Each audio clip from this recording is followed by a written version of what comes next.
Parents, bonjour! Il y a quelques années, j'ai fait une vidéo sur un rite de passage que je proposais aux parents et aujourd'hui, je rafraîchis cette vidéo. Elle avait pour thème justement de faire le constat qu'il n'y a pas de rituel de passage entre l'enfance et l'âge adulte et c'est un peu compliqué parce que je vois que les enfants, les adolescents sont perdus. Quand est-ce que je suis une femme? Quand est-ce que je suis un homme? Voilà, il y a un méli-mélo et il y a une perte de repères parce que notre société occidentale n'a pas mis de balises et donc du coup, c'est la confusion. Pour ce faire, si toutes les familles optaient pour un rite de passage concret, ça pourrait peut-être les aider à savoir où est-ce qu'ils en sont. Pour ma part, j'ai pensé à des épreuves qui permettraient d'acter le fait qu'ils sont en capacité d'être adultes et donc d'être autonomes.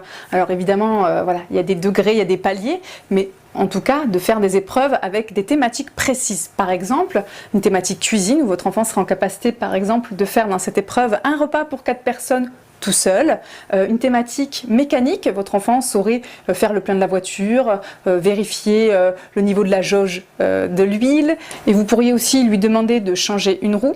Sur une autre thématique, ça pourrait être le lien à la santé, comment on prend un médicament, si je m'étouffe, qu'est-ce qui se passe, de faire un petit test en lien avec le brevet de secourisme, et d'autres encore petits modules qui pourraient vous sembler pertinent pour savoir si votre enfant sait gérer. Aussi, ça pourrait être sur l'économie, comment je gère mes finances, ce qui rentre, ce qui sort, comment je m'organise, est-ce que je mets des sous de côté. Voilà, des épreuves très différenciées qui pourraient être notées ou validées ou invalidées. Voilà, ça sera à vous de voir avec le coparent.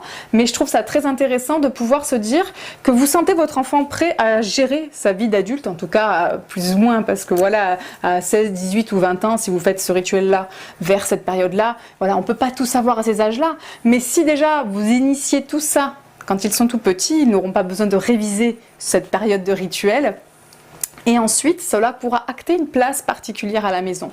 Une fois les épreuves réussies, on va célébrer, on va faire une fête pour justement se ravir de ces réussites et donc d'acter aussi sa nouvelle place, je vous l'ai dit, à la maison, qu'il fait partie des personnes qu'on va consulter quand on va prendre une grosse décision familiale parce que c'est devenu un adulte responsable qui sait ce qu'il faut faire quand on est adulte et des choses qui sont interdites et dangereuses. Voilà, tout ça avec des degrés, parce que on n'évolue pas tous avec les mêmes règles, même s'il y a les règles de la société, mais on a tous sa carte du monde et les familles ont la leur, bien évidemment, respectivement.